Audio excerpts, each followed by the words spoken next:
So good evening, everyone from ANC 5803. My name is Emily Singer-Lucio. I am the ANC Commissioner for our single member district. Tonight, we're here to talk about the development for Mundo Verde. What I want to share with you first, before I turn it over to Kristen Scotchmer, who's here for Mundo Verde, is that they had the first part of their bond hearing with the council members office committee this week. Actually, this is their second round of that. The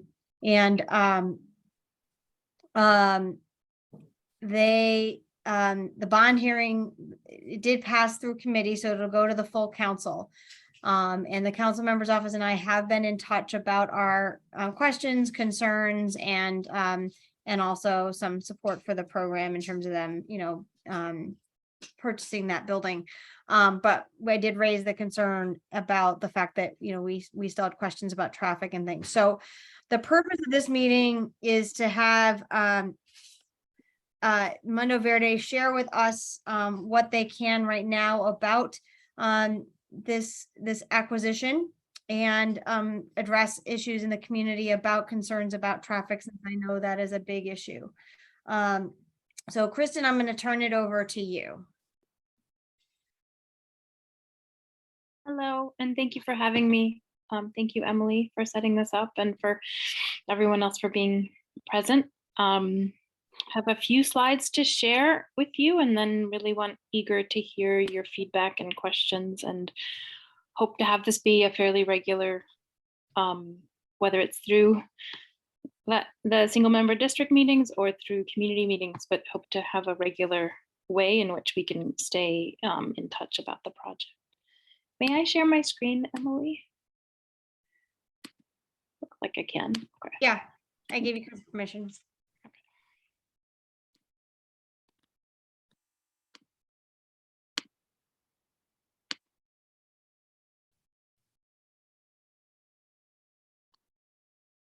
All right, you're seeing my slide on the Verde logo? Yeah. Yes. All right. So I thought I would organize this in around three concepts. First is just the process and the status, a little bit of going back to what we had originally planned and where we are now.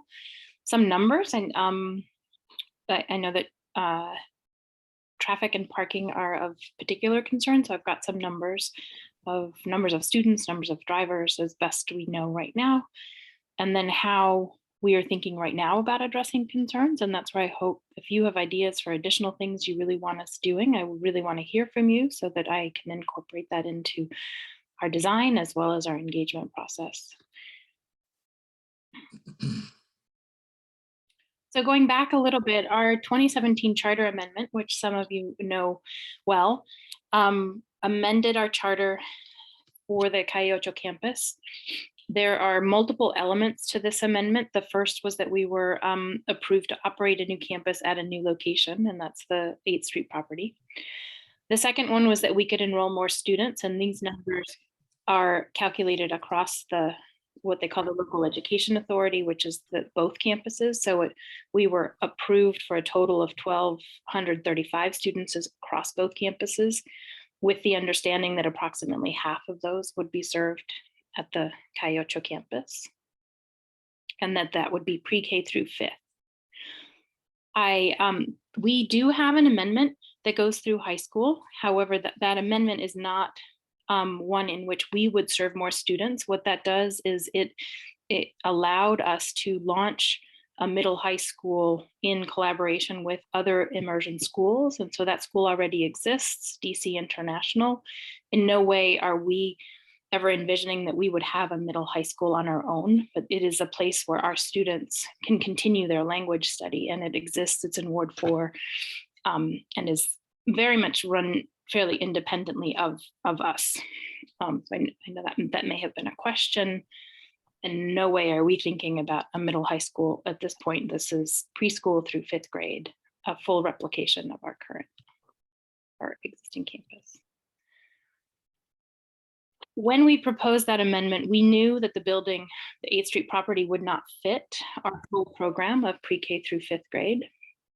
And this gives you a window into how how we outgrow the building. We always knew we would outgrow the building. We did a facilities assessment earlier this year and evaluated that in order to fit the additional students, we need about 15,000 square feet. So it's not a lot of space in terms of the actual building. It's primarily classrooms is what we need, and a small amount of administrative space. So as you know, this campus, it has 21 classrooms, and we need approximately 30 classrooms to run our program pre-K through 5th grade.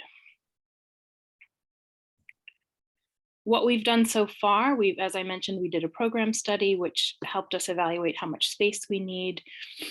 We evaluated whether we could build on site as a backup option. We determined what we could afford. And then we did a very robust real estate search, heavily investing in evaluating 5 properties across Ward 5 before we narrowed down to what we began calling the preferred option. At the time, we were under a non-disclosure agreement with Providence and couldn't talk about it publicly. But by far of all of the properties that we looked at, the Providence property we felt offered the best opportunity for our program and our families, as well as a very strong way in which we can address traffic and parking in our neighborhood in a much better way than if we were building on site. We'll get into the details, but if you can imagine, our backup proposal was 600 students on the 8th Street property, which is just about an acre. Now we're talking about 600 students across 4 acres, and thinking about how that traffic process can be one that we manage across both properties. And we want to engage you in that conversation. We haven't made a lot of decisions on that, but we do think there are a number of opportunities for managing the process. We've done some cost estimates as well. As I mentioned, that brought us to the Varnum property. As I mentioned, the building we imagine is not a large building, really imagining that a lot of the space can be used for outdoor play, and that space could be an amenity to the community if that's desirable to neighbors.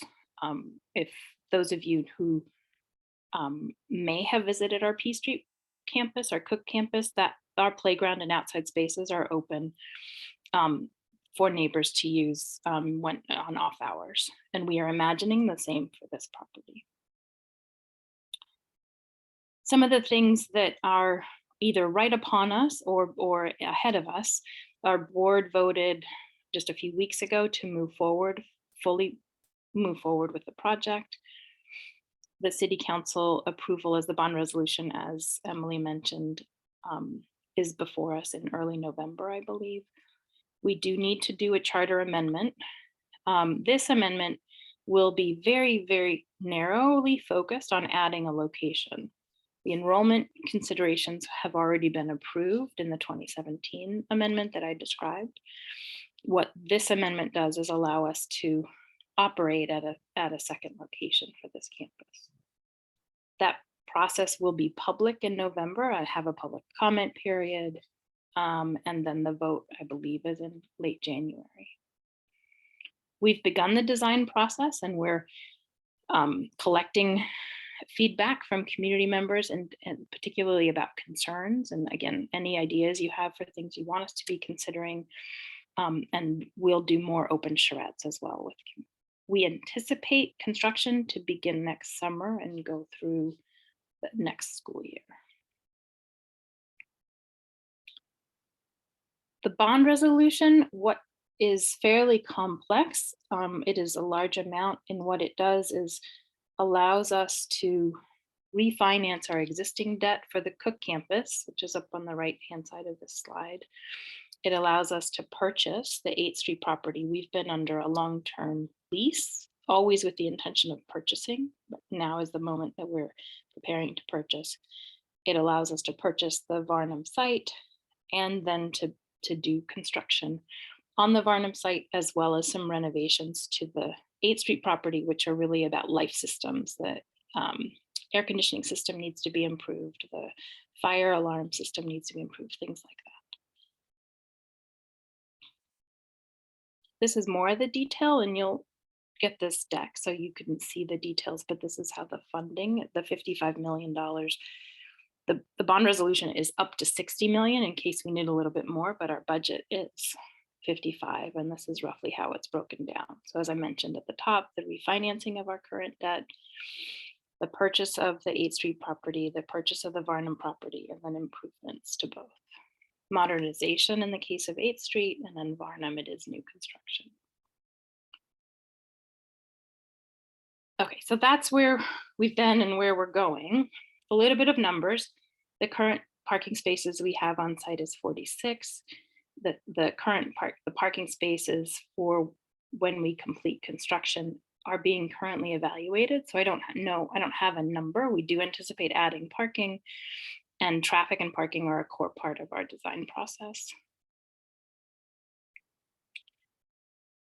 Current students, we have 473 students and approximately 90 staff. At full capacity, our program would be between 600 and 630 students. That's true whether we build on 8th Street or we purchase the Varnum property and build on Varnum. And the staff at full capacity is approximately 110. This is our current distribution, and it has evolved somewhat since we opened the campus 3 years ago towards more families from Ward 5. I think what we're finding is that it's very attractive for families who can walk or bike, but for families who have to take public transit or come from another part of the city, it's not as accessible for them. So what we are seeing is increases to the numbers of families that come from Ward 5 since we opened. And I anticipate that will continue, but it is a lottery, so it is a little bit hard to predict. So you can see over 50% of our families are coming from Ward 5, and then specifically the very nearby zip codes. Almost 50% of our families are from those two immediately nearby zip codes. The other largest number is coming from Ward 4, right across, Taylor Street in the Petworth neighborhood. So some of those families drive, many of them also bike or take the H8 bus.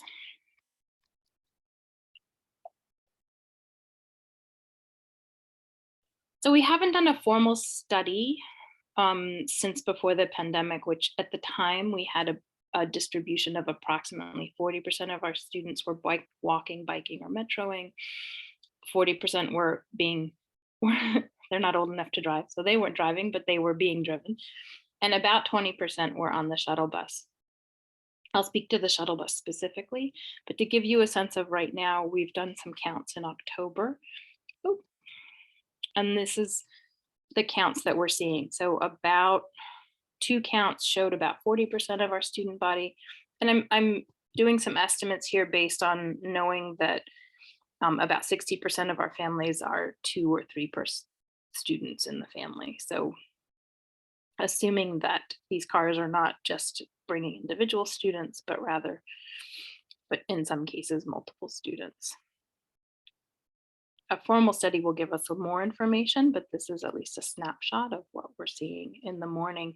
We see less in the afternoon because about half of our families stay for the extended day program. So it's a more staggered, it's not as concentrated. You still see it, I know, at 3:30, but it's not quite as concentrated. This is the peak, is this morning drop off. And then I just wanted I pulled up the slides that I shared the first time I presented at the ANC to just see what we thought was going to happen. And you can see that the numbers in terms of approximately 40% driving is about what we're seeing in the current counts. And then on the right-hand side, you can see that the numbers for 21-22, which would have been last year, are slightly lower than where we are this year with 470 students. Okay, so those are some of the numbers. And then in terms of how we're thinking about addressing the concerns. We know from having been in this neighborhood for a number of years that many of the streets that we're talking about, whether it's access to the site, access to our site, are private and maintained by institutions that many of you are connected to. We will work with the architect will help us develop a traffic control plan so that we don't block entrances and exits, so that we're being very mindful of delivery and operational functions, emergency access, garbage, parking. If there's any damage caused by the construction, we would of course be responsible for repairing and restoring that. And we'll work with the general contractor on a parking plan for the construction workers, imagining that we will rent parking nearby so that construction parking is not an additional issue. These are all things having to do with the construction. Now, in terms of the long-term impact of the growth, we do intend to conduct another traffic study. We did a traffic study, and many of you participated in some of those community meetings connected to them in 2017. We will do another traffic study now, and they can help us really evaluate what the traffic flows can look like and what a drop-off pattern could be. We'll conduct another transit study of how are our families coming to school, so that and evaluate the viability of the shuttle bus. We are not currently running the shuttle bus. It was one of the challenging things about the pandemic was how expensive and underutilized our buses were, and so we paused the buses, but we will be evaluating the viability of the shuttle bus again. And then we are making sure that the design of the Varnum property directly addresses and is a holistic plan for traffic created by drop off and pickup across both properties. So we're not imagining this as it's an island unto itself, but rather how do these two properties speak to each other? How do we ensure that there's a traffic plan that's cohesive across both? And how do we use the additional land to help ease some of the impact that you're feeling right now? I think that's all. This is just contact information if you've got questions either about our current operations or about the process. I'm happy to go back to, I went through that fast. I'm happy to go back to any of the slides that folks would like to see again. I'll stop sharing for the moment so that I can see your faces. But Emily, to start with, is there anything I didn't speak to that you were hoping I would speak to?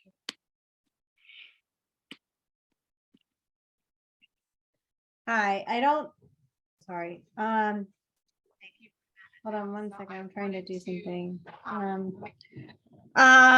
Kristen, I think you've addressed most of the questions that I've heard, but I'm going to let our residents ask them because I know that there's a number of other ones, but I appreciate you addressing particularly the traffic, the growth, and the construction workers. When you're looking at nearby parking for the construction workers, do you have any idea of where you're thinking? I'm really open to suggestions. We don't even have a contractor yet, so we're just really beginning the process of evaluating what that So looks like. Let me ask that question too. What is your timeline right now? Where are you in this process right now? We have initial conceptual designs coming in. The team will be evaluating those in the next month. Then we'll be putting in for permits in the early like in the January, February timeframe, with the goal to start demolition in the summer and then construction over the course of next year. Okay. 23-24. Okay. So demolition in the summer, you said, right? I believe so. I'm gonna just text my project manager to see if by any chance demolition starts sooner, but my understanding is that the heavy part of the construction will be summer 2023 to summer 2024. Okay, so your timeline is starting in the summer of 2023 all the way through to 2024, right? Yes, I don't know that we need all that time, but we're being very conservative in case we need the full year. Okay, and how do you plan to address the construction traffic on top of the pickup and drop off traffic? Are you going to make sure that you're construction teams do not come in or out at those times, only in between those times? How are you going to address that? Yes, we would have to have that, any traffic associated with the construction not happening during the arrival or dismissal period. Absolutely. This is still fairly general. And so I think this is something that we could share back with the community for feedback once we get more specific on the formal timeline. Okay. It's not a large building, so it's not, we don't anticipate a large amount of, but there will be some things getting delivered and some with demolition, some things getting taken out. Okay. And then I also wanted to ask about, I just lost my train of thought. As you're going through this process, so you mentioned that you're going to be applying for permits in the winter. I'm assuming once you said you're already looking at conceptual designs, once you have a conceptual design that you're planning to go with, is it your intention to come back to the community and share that with before you go to the permitting process? We can do that. Yes. That would be great. Okay. And then at what point in time, you mentioned the traffic study, when are you planning to do the traffic study? We will do it when school's in session, and very soon. It needs to inform that design and the permitting process, right? So Yeah, absolutely. It's, even though we're really excited about that it is 3 acres, it is still going to be tight. And so we want to make sure that the design and the placement of any building is really benefiting from the outcomes of the traffic study in terms of what the best procedures and ways in which we run drop off make sense. Okay. It would, Kristen, when you guys, before you moved into the building, if you recall, we came to the building and met with you and your traffic study people. I think it would be helpful if we did that again after you have the traffic study.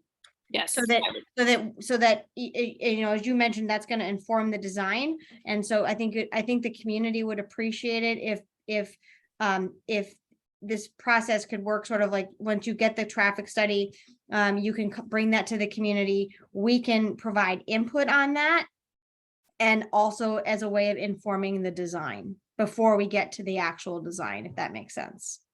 That makes sense. It is a very tight timeline, so I'm going to need to compare all the timelines. But yes, having community input into the traffic study and having that be a part of design is absolutely what I would like to see happen. Okay, that would be great. Okay, with that, I think I'm going to open it up for questions. As you do that, Emily, may I? I'm not sure if she's in a position to come off camera, but Kat Park is our Chief Operating and Sustainability Officer and my counterpart in this project. And hi, everyone. I am here, Kristen. I'm not exactly at my most camera best. I didn't know if I was going to be. So I just wanted you to say hi. So I wanted to say hello to everyone. I'm here. I'm excited to work with the community. I just don't want to represent Mundo Verde in my current dinner state. No worries, Kat. I wanted them to hear your voice and know that you were also here with me listening to the things they're concerned about. All right. I am listening. I am here. Hello. Great. Okay. So thank you, Kristen. Thank you, Kat, for coming. I'm going to open it up for questions. If people can use the raise hand feature, we will take turns. So I'm going to start with Vicky, since that's the first hand I see. I noticed when you gave the numbers of the traffic study that you did, and there were 3 different weeks, I noticed real discrepancies between the numbers of almost 40 cars between certain days and certain days. What would cause such a discrepancy? Like let's say, I can't remember exactly. Let's say one day was October 17th, and let's say it was 120 cars. Then another day was 160 cars. So if you're doing a count at the same time in the same place, why would you have in 3 weeks or 3 different dates such discrepancies in your numbers? Some were huge, like 40, some was like 20. It's just, I don't understand why you'd have such a huge discrepancy. And then, of course, depending on whether you, whatever one you zero in on is going to be the, which is gonna be most favorable for you. But no, I see someone is commenting that it could be weather, but it was such a huge discrepancy. I don't, I'm wondering if, to get a more accurate count of traffic, I know I see in some places where they do it, I don't know whether it's a traffic count or whether it's a speed count, where they have a cable across the road that counts the number of cars that go across the cable, rather than some person standing there with a stopwatch, clicking on the cars, to have it, a lot more professional and a lot more accurate than just somebody with a clicker saying, this is this many cars went over this point in time at this, whatever it is. That's just a question. I agree completely. Which is why we're going to be working with Grove Slade to do a formal study. We wanted to start to capture this information so that we would be prepared to be able to talk to you about where we are. One guess is that the 7th and the 14th are Fridays, and I believe more folks are working from home on those days, so maybe it's easier for them to walk or bike or metro on those days than on the 12th, which would have been a Wednesday. We need to do a little bit more ourselves to be able to map different days. So right now we have 2 Fridays and a Wednesday, and I think our team should do a little bit more on our end to just capture, even though it's informal, a few more data points. And then Grove Slade will do a very formal process with, I don't know if they do what you're describing, but I know they have a very formal process, and they take multiple counts multiple times a day in a very formal way. Thank you. Yeah.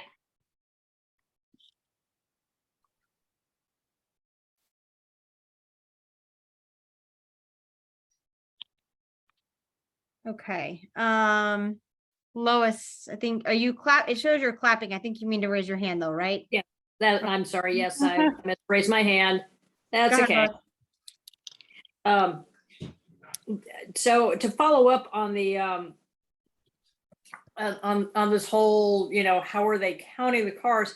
The thing that we're noticing is that a lot of the parents are parking nearby and then walking through the alley, which seems kind of dangerous, to walk their children to the school. So are those cars just not getting counted?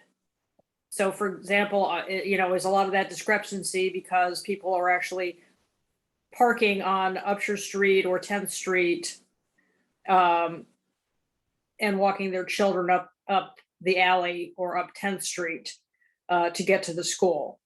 And as always, our concern is that we do see a lot of parents walking through the alley between Upshur and Varnum, and a lot of traffic going through there. And I hope that whatever traffic plan you are looking at is going to do something to mitigate that, because that's just not a good situation. Yeah, I agree that we should not be using alleys. We are engaging as you might imagine, that during the pandemic, our parent associations were somewhat dormant, but they are now back in full sort of activity. And I plan to meet with our parent association to ask them to help us with this communication, because on the staff side, we're communicating, please don't use the alleys. They're not safe. You're not being safe with the way you drive through alleys, and it's not safe to walk in the alleys. But we do think that parent to parent voice can be very powerful. And I think you're right. I wouldn't say that the discrepancy in the 2 numbers that I presented are because of folks parking. They could be, but we know that there are another group of people that are parking in the neighborhood. These numbers were the numbers that we are seeing along Varnum. And the traffic study they usually pick a couple of different streets to be able to study. So the last time they did this, they studied, if you give me a minute, I could actually show you the map, but they basically studied most of the intersections, and they counted how many cars were turning right, were going straight, were turning left. So they looked at 12th and Varnum, they looked at Varnum and 10th, they looked at a number of other intersections to literally be able to count not just what we counted, which is how many cars are driving down Varnum, but also to really capture the impact of traffic on the entire neighborhood, including the alleys. Kristen, I think the impact is what's really critically important. And so I think when you're working, are you working with the same company that did the traffic study before or a different company? We will likely work with the same company. We had a good experience. If you've got feedback on it. No, it's fine. And I think that they have the data from before too, which will also be helpful. But I think it's critically important that they are looking at not only the streets, but the alleys. And I think it would be helpful, I think, for us to know as a community, the radius of streets they're looking at. Because as you mentioned, you know, they should be looking at Varnum Street, they should be looking at 10th Street, they should be looking at 12th Street, they should be looking at all of the side streets that lead into 10th Street and out of 10th Street, and where those alleys that are nearby lead to, and 8th Street and everything else in between. So maybe we can make a list of what streets you all would like us to make sure we look at, so that is a part of the study. I can surface the old study again, and Emily, you and I could look at it to see if anything's missing, and just really specifically say, we want you to study, especially the alleys, but then, you know, these 3 streets are missing. Okay. Ted, were you shaking your head? Did you want to say something? You're on mute.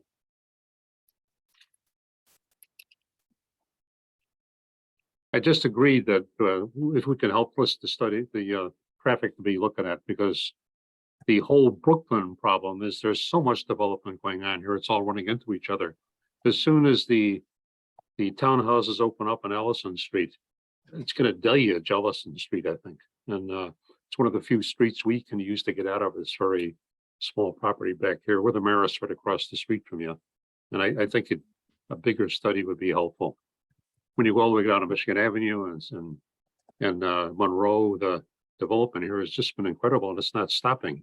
We have the one up on Buchanan as well.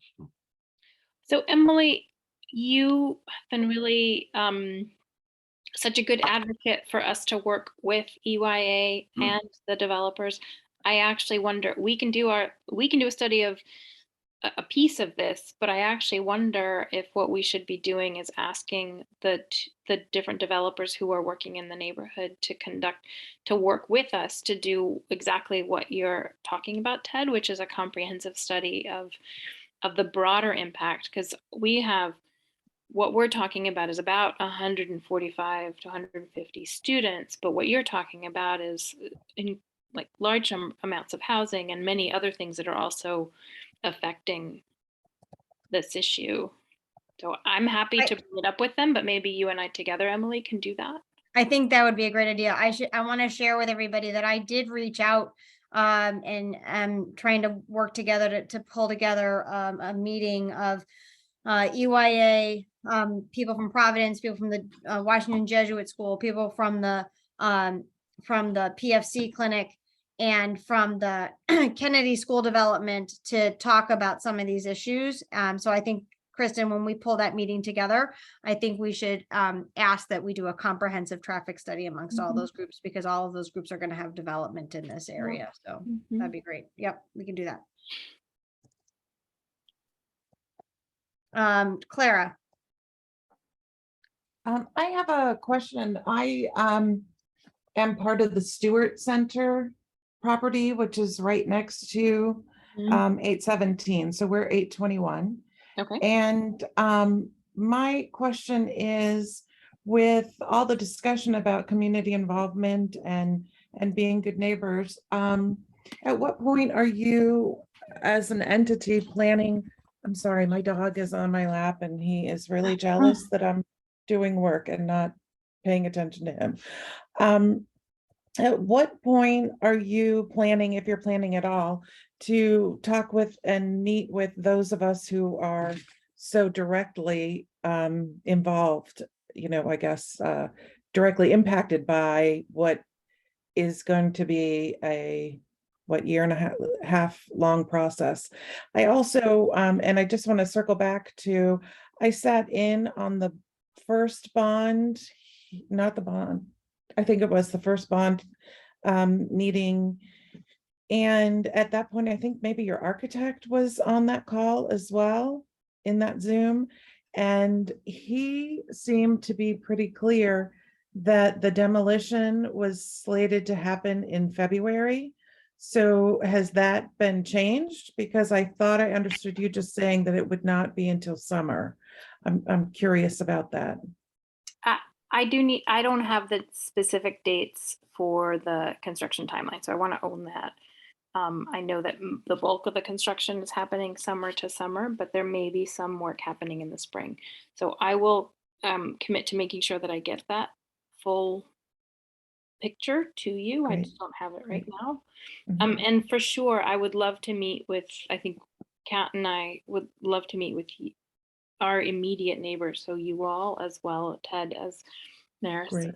Steve, you're right across the street. So figuring out what specifically are anything that you haven't had a chance to raise tonight or that you continue to think about relative to the design. I want to share just a little bit of context, which is because we were under a non-disclosure for over a year. We couldn't talk to anyone about the specific project until we got the green light from the landlord or the property owner, Providence, that they were comfortable beginning to share it publicly. So that happened in July, and now we've been able to ramp up quickly. And I just want to recognize that that meant we haven't been able to talk to you, but absolutely commit to doing that.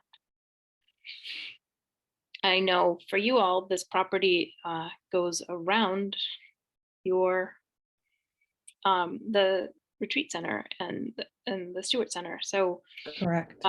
we want to absolutely be talking to you about what we're thinking about and how it might impact you. Right. And I'm sure you appreciate the, I guess, the word that's coming to mind is the sensitivity that we prefer to have a conversation initially one-on-one rather than in this public forum. Absolutely. I'm Right. hearing you really clearly on that, and I appreciate that and want Thank to you. commit to doing that. Thank you very Maybe much. the two of you can exchange emails in the chat. That would probably Yes. be useful. I'd love to. I'm not sure who all's emails I have in terms of this group, but yes, please, I think feel free to put your email in the chat and I'll follow up with you specifically. Steve, please.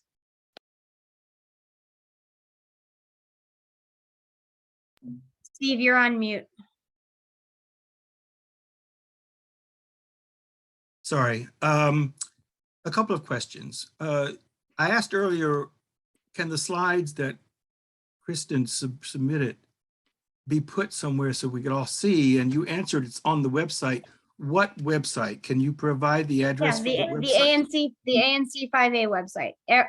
All meeting minutes, all slide presentations, all agendas, all of that is always on the ANC 5A website. Is it mixed up with all the other stuff that's going on in the ANC? No, 5A03 has its every single member district has its own folder. So meeting minutes for our single member district would be in our single member district folder. If they do a presentation at a general meeting, then it would be in the presentations folder. So they're listed under, it says agendas, minutes, presentation. Okay, could you provide the address for that folder where just this stuff for us, for you, can be found easily so we don't have to go navigating all Sure. over the place? Second, do we not need maybe a platform where we, the neighbors, Emily and the school can go to find information that they want to tell us, questions that we have for them, meetings that they might be holding that they're inviting us to? So it's not under the auspices of the SMD, because this project is going to be going on for about 2 years. There's going to be lots of chatter and information and updates and stuff. Do we need a platform where that can take place? And that's up to Kristen and Emily to work out to maybe provide such a platform for those things. So I'll leave it to suggest that or to think about that if you both can do that. I think we need a place for that. Well, Steve, that- unfortunately, we have all of our meetings, all of our discussions have to be public record. So, you know, I think that we can meet as often as we need to, but meeting notices need to be public because it's a public forum. Well, are the So- meetings between Kristen and the school and the neighbors, are they under that umbrella? Yeah, Kristen, if we hold a single member district meeting with Kristen and the neighbors, then yes, it would be under that Okay. umbrella. What about exchanging information that doesn't happen in a meeting or between meetings? Then that's just between the neighbors and the school. Well, we need a platform for that to happen is what I'm suggesting. Whether it's a shared email list, somebody creates a website, somebody creates an IO group on, well, you know, remember we used to have Yahoo groups. Well, If Kristen wants to provide a platform on her network for the neighbors about this project specifically, where we can exchange information, questions, etc., that would be very helpful. So that's my suggestion, and I think we're going to need something like that to really communicate well amongst us all on the upcoming issues back and forth about it all. So I'll let it drop at that and let you all think about that. Next, Kristen, you said that there is going to be an amendment to your charter to operate in this new building. When is that, and how do we influence that? So the application will go in next week, and it looks very similar to the language you saw here tonight, which is a petition to operate at this location. I'm happy to share that with the community, and then Well, that's exactly what I'm talking about, Emily. Yeah, It's I'm stuff happy to like share that is not going to fall into the SMD folder or platform. You know, where can Kristen put that stuff, and where can we give questions or comments about it to discuss it for this? So I would like to read your Well, application, and I would like to give feedback on it, and I would like to suggest perhaps some verbiage to be included in the amendment. I don't want to do it in a one-to-one private thing. I mean, I can work with you that way, but I think the community should be involved in those discussions. so Steve, so there is a process for some of that, right? So once they are applying for permitting, then residents within the 200 feet are notified. And I, as the ANC commissioner, would also be notified. And then we can hold a meeting regarding that, that request. But everybody should receive a formal notice from the Office of Planning. But this is going to happen next week. I mean, there's no meetings going on. I really am advocating for an exchange of emails so we can talk directly with each other, or somebody provide a platform, you know, even a private Facebook page with members only if you want to do something, so that stuff like this can be more easily communicated and shared with each other, and we get better feedback. So I hope you all will work through that and find a way for that to happen. But I would like to have influence onto your amendment, because I have, and then the third thing I'm getting to. Hold on one second, Steve, hold on a second, hold on one Yes. second. Kristen, back up a second. Tell me again what exactly is happening next week.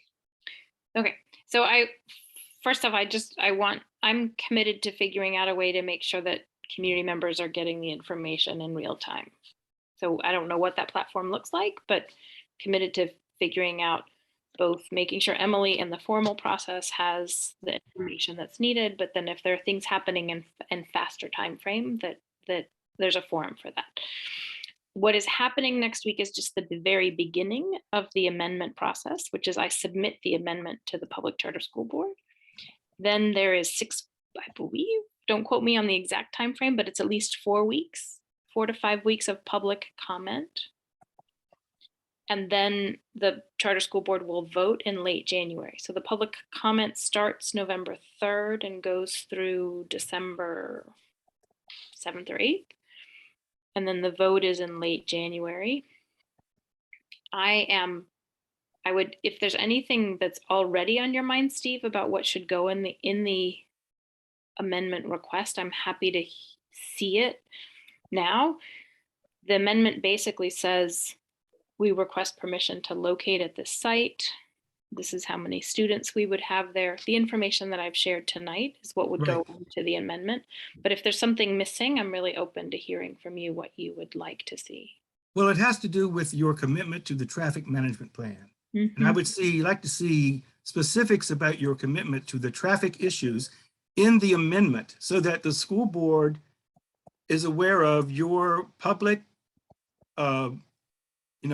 commitment to doing the traffic issues, and that if those, in the future, if those traffic issues are not being complied with, we can complain to the school board about your charter. I want a platform where some sort of enforcement mechanism can be engaged if you become less cooperative than you are now. Partly because this has happened in the past with other schools. Now, I know that's not the issue here because you're going to own the building and it couldn't be another charter school move into it, but we have the experience of having different personnel, different management people coming in, and I like to see this traffic commitment management program in your charter amendment. And yes, I have a document that I've worked on with ideas and suggestions about traffic that I shared with Emily, and I would like to share it with you and with other people, if possible. Okay. Emily, this is up to you now. Okay, I'm gonna leave that. I'm gonna hold off on that for a minute, Steve. we got a couple other questions. So Lois, you have some questions. It wasn't so much a question as to follow up on Steve's point about communication, because there's construction going on at 824 Taylor Street, and I know that Emily has been very good about passing on any communications from them to, I guess, to the SMD and not just to those of us who are affected by anything that's going on back there. But, when they started demolition, when they were starting different phases of their construction, whatnot. And that's been very helpful. But I know that one is kind of a low impact. And really what's going on here is a much higher impact to all of the people that live along Varnum Street. And all of the people that are in that surrounding area of 10th Street, 12th Street, and Upshur Street. And I don't want you, Emily, to be just that go-between in that instance. So I second Steve's recommendation that there needs to be some other way to communicate with Mundo Verde and to be able to know what phases are going to happen with them, and for the community to be able to provide feedback. That's my comment. Thanks, Lois. Ted? Mute, Ted. You're on mute. Yeah, I do recall that the last hearing you had, 2017, whatever it was, we were permitted to attend and make an intervention. I think we had 3-minute speeches. I don't know how influential it is, but I Yes. agree with Steve. We have to do work before that. We were able to show up and were invited to give insights. But my question, it's a little specific, but both at the hearing for the bond you were going for, and also you said it tonight in your materials that somehow building this building or doing this work on the other side, catty corner from you, would help some of the traffic problems. And it's a complete puzzle to me how that would happen, because no matter where you're going or what building you're building, everybody's still coming in on Varnum Street. And because it's the only way in. Can you explain what you meant by that, that this work with the building will actually help the traffic piece? So I don't have the answers yet today, but what we've charged the traffic study Grove Slade with and the architecture team is to say, how can we change our drop off so that it's not as congested? Are there ways that we can use the fact that there are two properties and potentially changing what we're doing right now, which is the circle that exists, and part of the backlog on that circle is that when the cars come back around the back of our building, then they have to cross the traffic in front, and that's yeah. part of what's been challenging. So we've asked them to give us ideas for how we can change our drop off in a way that would enhance mitigate the impact. So I don't know yet, but the architects are grappling with this problem as to come back to us with some ideas.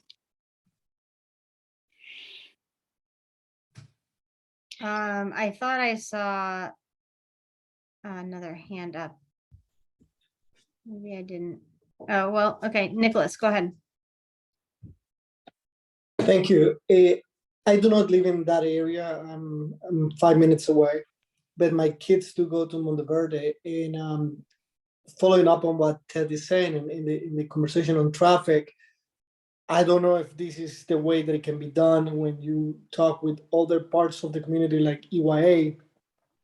But one thing that I have seen in a few drivers, and I'm new to the area, by the way, I just moved about a month ago, is how aggressive some of the drivers can be with the frustration when Barnum, the entrance and the exit. And I don't know if they are necessarily either people commuting to the area, coming in and out of DC, or people who live in the area, or even the parents. And I do not want to blame any part of the community. But for example, this morning, somebody coming out of Barnum into 12, it just got really frustrated in the way out. I was coming in, and that person just bypassed 3 drivers and got up very aggressively into 12. It's the second thing that I have seen. The other time that I saw it was 12 to Michigan. And I gathered that frustration is there because of traffic. And I do not necessarily think that it needs to be just about a traffic plan, but I wonder what other sectors of the community can be involved. And this is one of the things that I was thinking today was like, well, a policeman probably should be in that corner, because that, and I say it this way because a driver doing that could put in danger the life of a child crossing the street at that moment. Because literally that person got frustrated, passed 2 cars and took a street that is crossed by children. So seeing it from that perspective as well, as frustration built, is perhaps he may need other components that we may not be thinking of. And again, I'm new to all of this, so I just wanted to voice that. Thank you. Kristen, do you want to address that at all?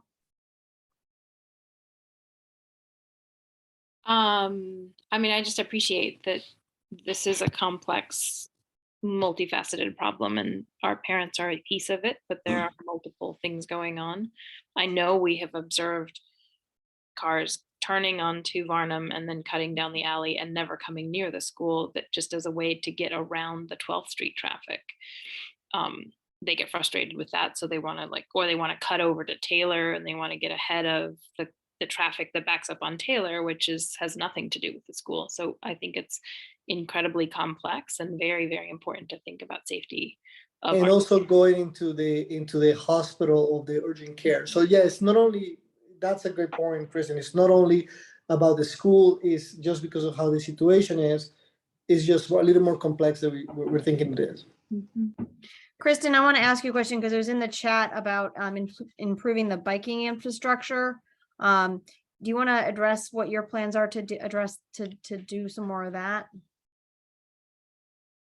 I know that we can build in some biking infrastructure on, particularly because we'll have a much larger piece, a much larger property. I would love to hear what ideas there are for if it goes beyond like what we can influence in the specific properties, or if it's also about neighborhood biking and infrastructure. But I'm open if there are ideas about how we can improve biking. I'm really open to hearing what those might be.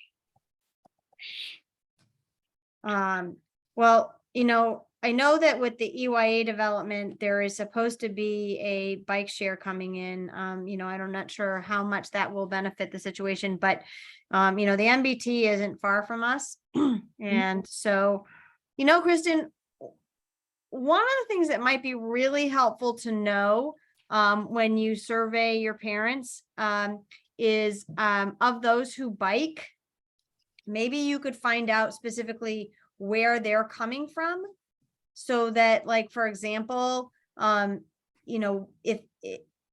if we were to create an alternate way in for them to bike in, would that make a difference? Does that make sense? So I think it might make sense to just to survey the parents who currently bike, see where they're coming from, maybe get a sense from them of what their preferred path would be. And I'll give you an example, right? Because I live on Crittenden Street, right? So between me and your school is what is soon going to be the Kennedy School development, right? But I can't walk through there. I have to come up Buchanan, go down 12th, and up Vernon, right?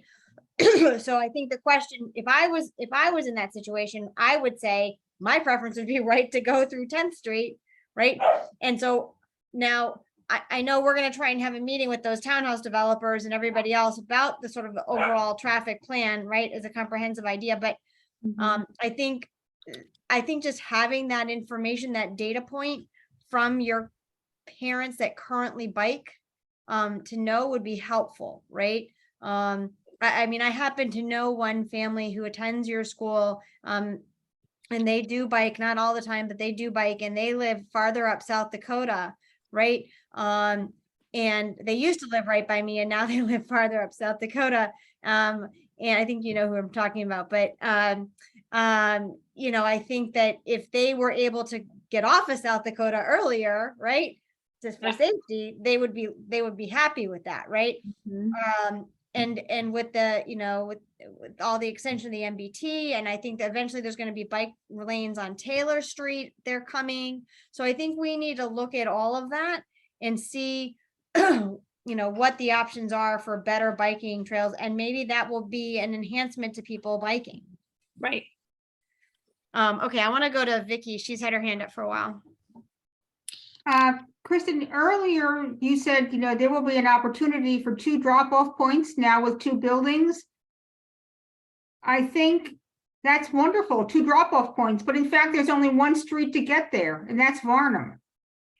So the fact that you have 2 drop-off points doesn't alleviate the traffic on Varnum to get to those drop-off points, whether it's dropping them off in one place or dropping them off in 2 places. You still have to come up Varnum to get to either of those places. So I don't see, unless DOT decides it's going to come up with a whole new set of street patterns, I don't see how you're going to make the traffic less coming up Varnum to drop your students off at your school. Unless you've got a helicopter pad. I mean, I in my mind, I'm not a DOT person, but I just logically, they're going to have to come up Varnum to get to either of those places. And then not only that, they come up Varnum, they have to go back down Varnum to get out.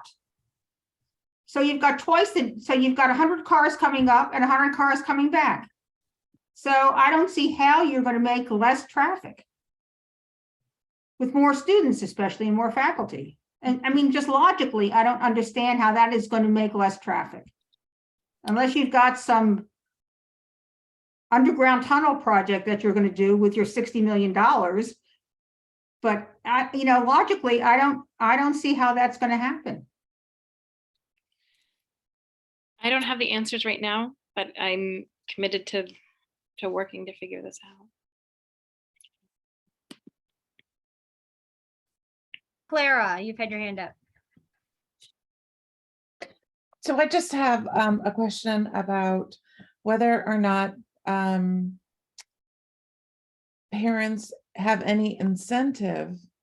Are they incentivized at all, financially or some other manner, to bike or walk? And I'll tell you, Kristen, the genesis of my question is that you know, of course, you know, rumor mills exist. And someone did tell me that there was a financial incentive for folks to bike or walk or get to the school some manner other than automobile. So I'm just wondering if that's true, how you find that working, if it is true, and how, if it is true, how you monitor something like that. I'm just curious, and this is just curiosity. I've never thought about it with parents, but we do provide an incentive for bike or metro to our staff. So right now we provide a direct, you can request for reimbursement for your bike repair, or put funds towards the purchase of a bike, or put funds towards the metro expenses. So we do incentivize that. We do not do anything with parents. I'm not sure how we could, but in terms of financial incentives, but I want to take your question and really think about, are there non-financial incentives that we might do to really encourage parents to not drive or to walk and bike? Because I don't think in a public school we could pay people to not do it, but maybe other ways that we can really be thinking about how to to encourage that. But on the staff side, we do support non-driving forms of transportation. That's great. Thank you for your answer. Steve, Am I, can you hear me? Am I muted or not? No. I So can- I looked at the website that you posted, Emily, and I can see what it is. And it's a platform that the ANC provides for posting, you know, records and presentations, but it's not a communications tool. no, it's And- not. It's and- not. It's not meant for that at all, Steve. And all of this stuff is mixed up with all the other projects that are going on by date in the ANC. So thanks for that suggestion, and it might be okay to put this presentation there as well, but that's not what I think we need for the next year and a half. No, and Well- Steve, I wasn't trying to imply that it was. All I, Oh. you asked about the documents and the PowerPoint, and I was sharing that they will the PowerPoint and the minutes will be on the website. That's Okay, what I was trying to share. That, all right. that website has nothing to do with communication. So, But we are required by law to put all of our minutes and presentations on the website. okay, good. And I'm glad to know that. But I want, please, you and Kristen work out a platform where we can exchange things just on this project, you know, whether it's last minute updates or a request for feedback, or telling us about a date for a hearing or a deadline for a comment section. That would make it easier for me. So I'm suggesting that come from the school, because it's a whole nother ball game if it comes from That's me. fine. If So Kristen wants I to, would suggest that it be a community effort with the school, but Kristen, if you can make sure that I'm included on that, that would be helpful. But I would have that come from the school. okay. And Absolutely. And my next question is, I don't know whether it's going to be Emily or Hal. I wrote up 2 pages of suggestions on things to do for the traffic. Right, And right. Emily asked me to hold off on that, but I'd like to share it with the school and with the community for feedback. So Yep, and that's my Emily, plan. can I you was- help? Can you Can I help me what? do that? How? I was gonna have you share it. What do you mean? How can I do that? Well, I mean, I want to share a document. Do you want a screen share? I can give you screen No, share. no, it's too big to talk about now. It'll take us it would take an hour to discuss it. I want to share it as a document so people can review it, and maybe on another meeting we can discuss it. Well, we or have they can to- give feedback to it. Yeah, we have to do it at a public meeting, Steve, because if we're gonna enter it in as a document that the ANC or the single member district authorizes, it would have to be shared through the community. So why don't, if you can, I can give you screen sharing so people can at least look at it, or you can, share some of the highlights of it, and then we can, share the actual document after. But why don't you share the highlights of it? Will you share the document on your on your listserv for the ANC? So Steve, what I'd like to do first is, and before we do that, I want to just make sure that everyone sees that Kristen put in the chat that the construction timeline is the demolition earliest would be mid to late spring and construction late spring 2023 through August 2024.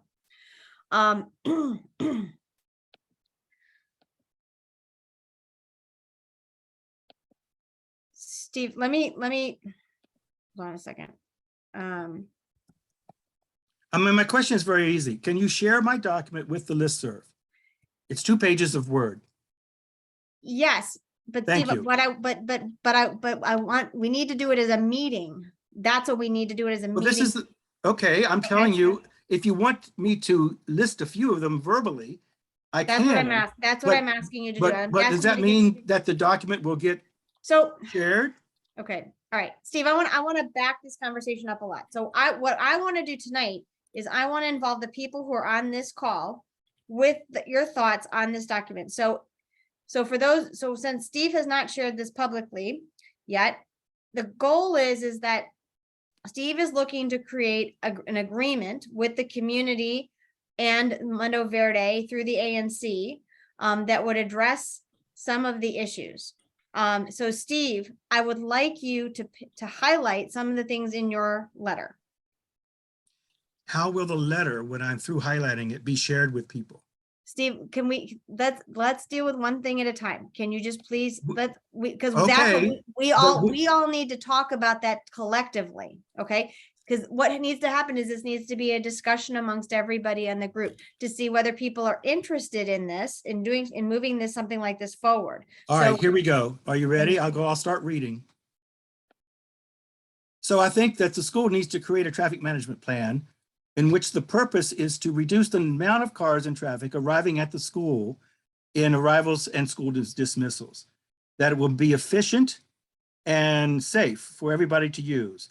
They will design their operations such that no more than 120 cars will attempt to arrive and leave the cul-de-sac in any 30-minute period. That's 4 cars per minute. They will ensure the safety of walkers. They will reduce the traffic congestion on local streets, i.e. Varnum Street from 8th to 12th, that they will assure the availability, i.e. the non-gridlock situation of Varnum Street during dismissals and arrivals, that they will eliminate or reduce the use of alleys by parents as alternative routes to the streets. They will reduce the impact and imposition on the neighborhood of the car and foot traffic generated by their school. That the school will dedicate adequate personnel staff to direct traffic and otherwise as needed to successfully implement this plan. That this plan will be submitted to the community every September through the ANC for a review by the neighborhood.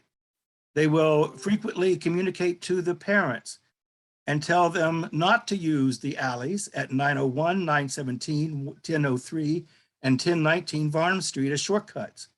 They will inform their drivers not to park on the north side, westbound side of Varnum Street, which is currently signed as no parking. That the drivers will respect and follow all directions of the DC traffic law, and that they will follow the directions of the school's traffic monitors that are out on the street. That they will furthermore implement the use of school buses for use of their students.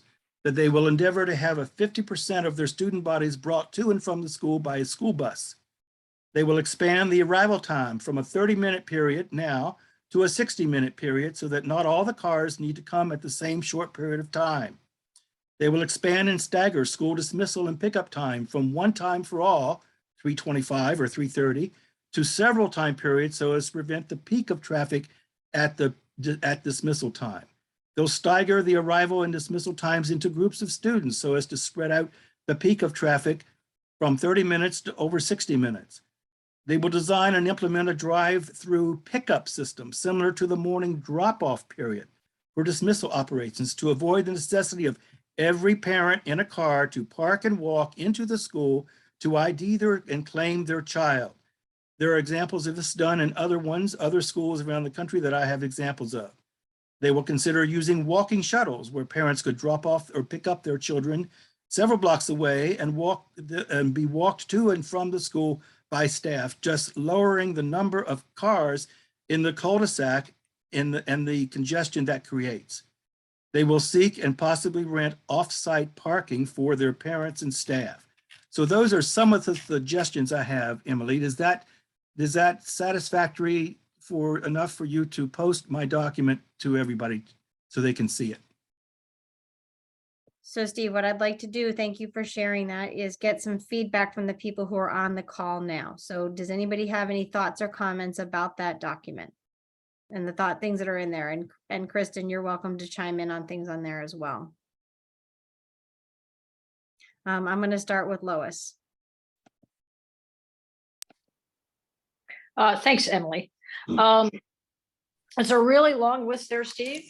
And I think that some of them are definitely sound like very good ideas for the school to consider that would help to alleviate some of the traffic issues. Some of the things may be out of their control, like limiting the number of cars on the street is going to be out of their control. But, you know, doing something like walking a group of students down to, like, you know, 12th and Varnum and having an alternate pickup there, you know, are things that might actually work. So I think there's, you know, it would be a good document to post and to let us comment on. That's all I ask. So Vincent, you're next.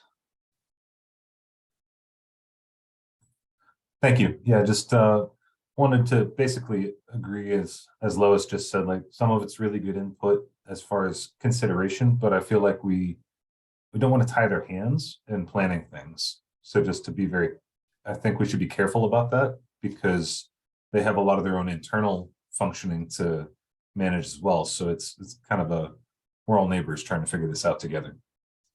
Thank you, Vincent. Kristen, do you have any thoughts on this? Actually, hold that thought. I'm gonna I just got another hand raised. Let me hold on a second. Nicholas, go ahead. I want to second that comment from Vincent. And again, Steve, thank you very much for putting that on. As a parent, right, I have to think this as my 4-year-old and my 6-year-old. And the question is, how does this get affected by weather, right? Weather is a big changing of these dynamics. If it's snowing, the traffic, again, I mentioned before that some members of the community, whether they're Mundo Verde parties or not, are a little bit aggressive, and the kids are passing through other alleys and locations where cars are going through. Those are the things to consider, how to allow flexibility for those when those things happen. And again, for when we have reunions, right? We have meetings sometimes, like cafe with the principal. We have a special get together. So that's the only thing that it comes to me. Like, how do we keep safety, which is important, at least to me, and the flexibility to adapt to changing patterns of weather and other things. Kristen, go ahead. And then I have some thoughts. So Kristen, I'm gonna let you go next. I'm excited. I will look at the document, Steve, when I have a chance to see it. I am a person who processes somewhat slowly, so it was a large list of things. I think there are some things we could absolutely commit to, and there are some others that are much more challenging and beyond, to the point of that has already been stated, to beyond our control. But I think to the degree that there are things under our control, I'm committed to working with you to address them.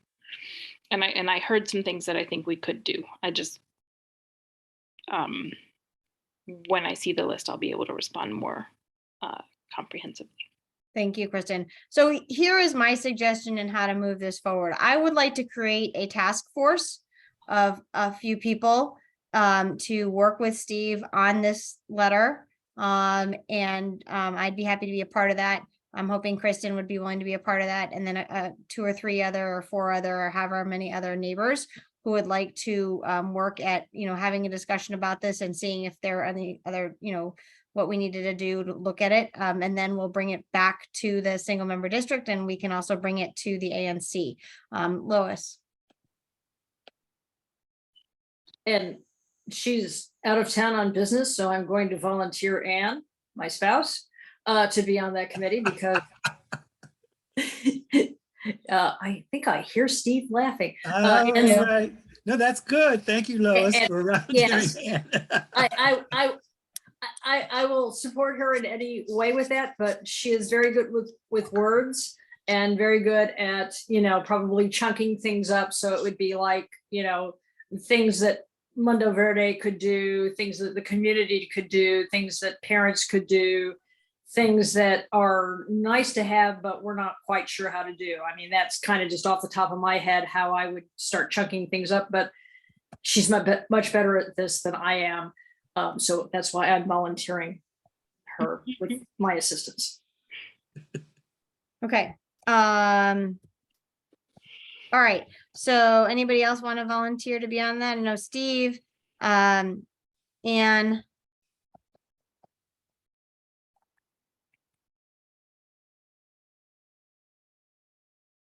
I thought there were some other good comments. Vincent or anybody else want to add some more? Vicky, please come join us. Vicky?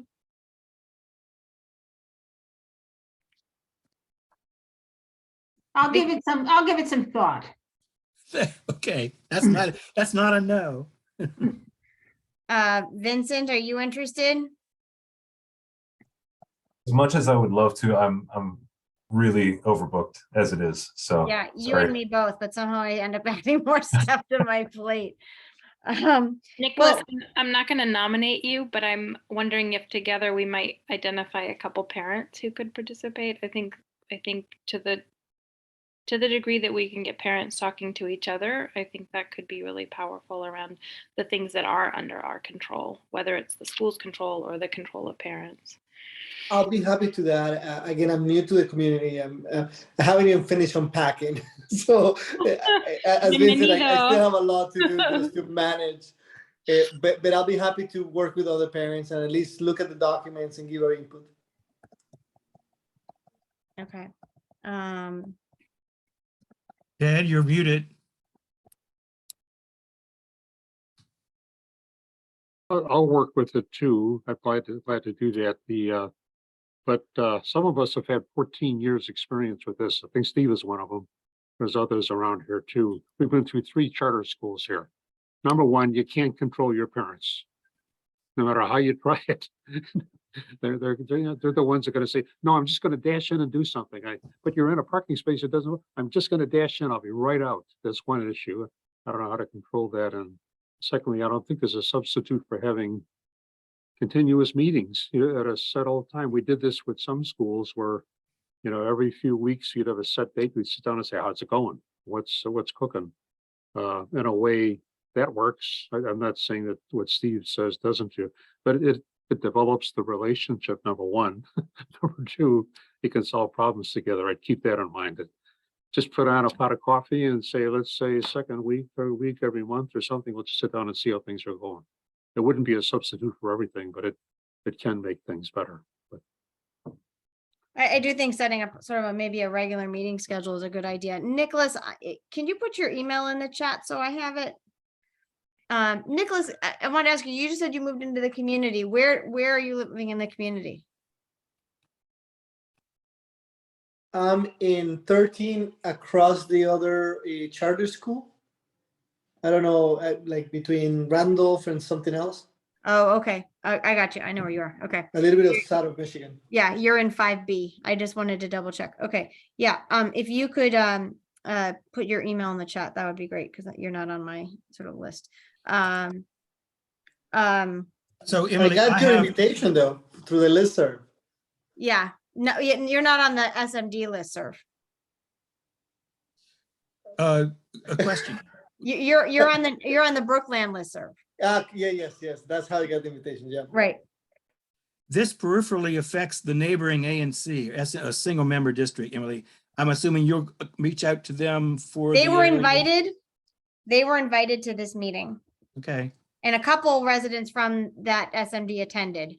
But the ANC commissioner did not. So I will make sure to reach out to her. Okay. And I've made a handful of minor corrections to the document since I sent it to you. So I'll need to resend it to you before you share it with anyone.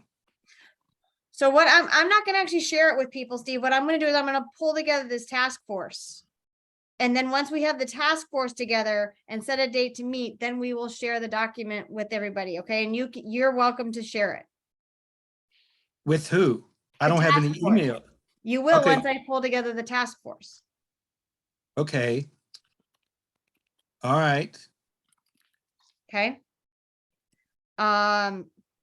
Okay, so far I've got on here Ted, Ann, Steve, Nicholas, Kristen, me, and possibly Vicky. And then I'm also going to include to see if there's somebody from 5B who wants to attend. Is that right? Do I have that correct? Okay.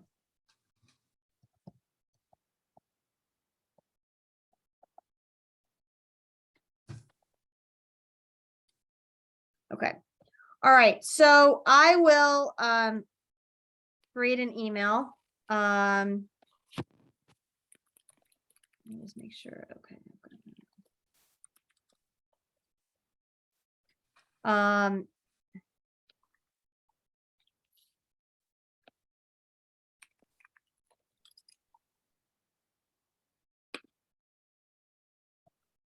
just making sure I've got everything out of the chat that I need. I will, so the next steps will be, hold on, here we go.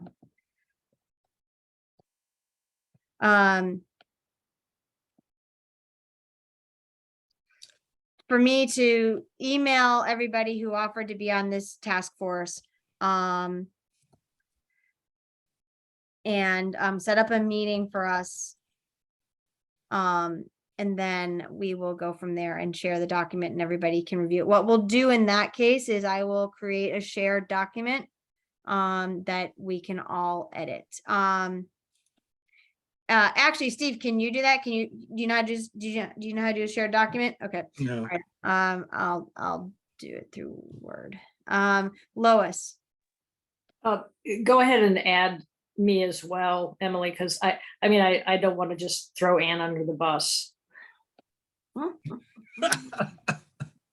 Okay. 2 for 1.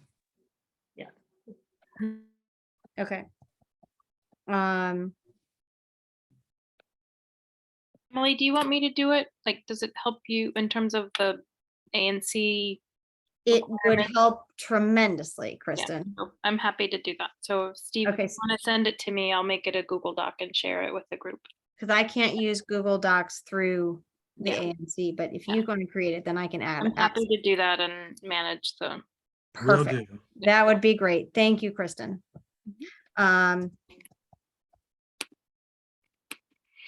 Okay. All right.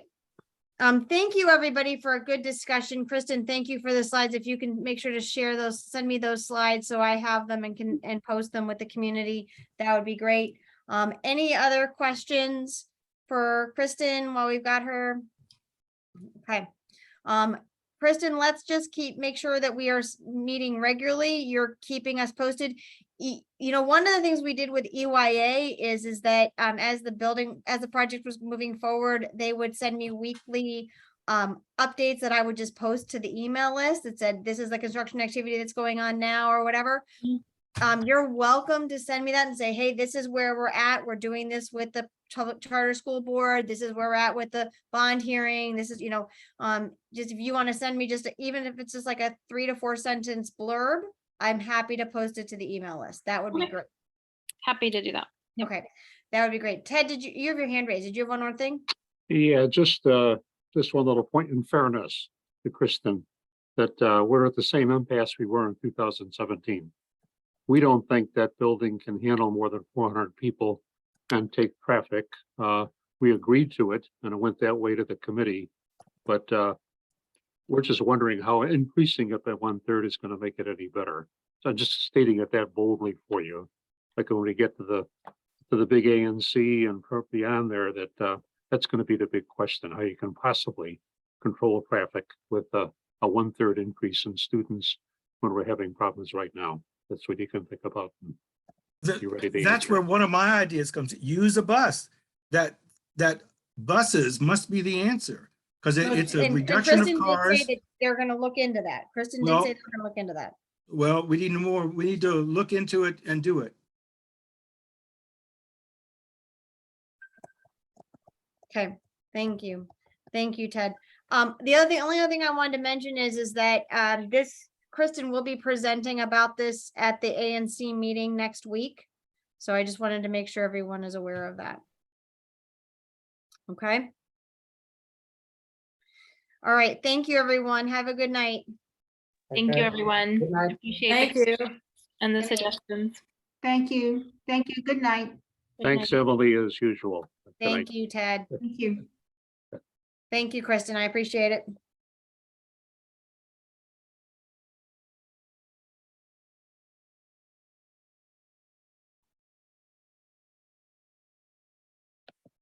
I can stay if there's anything you want me to. Um,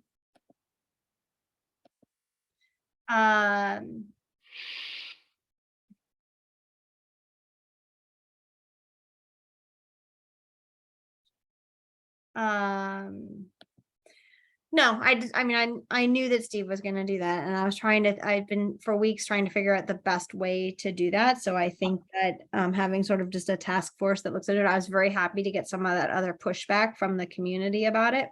Yeah. So I think if we have a number of people reviewing it and commenting on it, I think we should be in good shape. Yeah.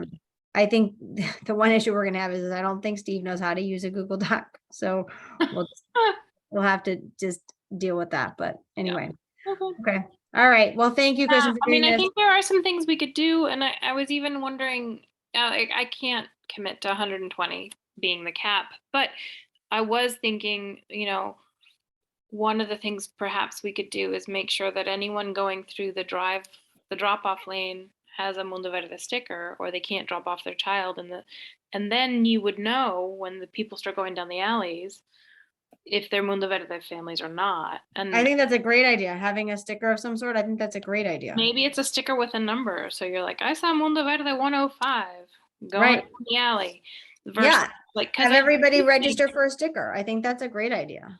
Because I do think some of it, some of our parents are crazy, right? Some of them are really aggressive, but then some of the neighbors, not the neighbors, but some of the community, like people who are just driving through the community are crazy. And sometimes you don't know who it is. So I was trying to think of like ways in which we can tell our families, like we expect certain behavior. And then if we put stickers on their cars to be able to say, you can't drop off students in the drop off lane if you don't have a sticker on your car. Right. Now that has nothing to do with who parks in the neighborhood and walks. I mean, I would love with all of the Providence development to figure out a different, the whole, like, is there somewhere we could park and then kids walk together? Well, but not only that, I think, Kristen, you all should connect with Evan Goldman. Yeah. And see Evan Goldman and also Will from who's doing the Kennedy School development. What developer is that? Concordia Group. Oh, okay. And that's housing too? Okay. 80 townhomes. Wow. Yeah. And so I think one of the things we should talk with them about, and I'm happy to maybe set up a meeting with the three of us, is that is there a way in their green space they can incorporate bike lanes that connect to the community? Yeah. No, because part of why we do have a lot of families that bike, but part of the reason they don't bike is because the only ways to access it are like Taylor and South Dakota, and those are crazy streets to bike on. Right. Okay.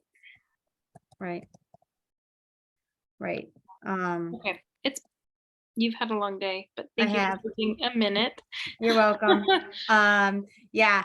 Okay. Well, I'll be sending you the Zoom link. Oh, actually, yeah, I'll send you the Zoom link for the meeting for Next week. Yeah. Okay. Okay. And I'm assuming it's like 5 minutes, some like much hopefully not too shortened long. version of what I have. Yeah. Okay. Yeah. Right. Okay. Thanks, Thank you. Kristen. Take in there. Take care. Bye. Thanks.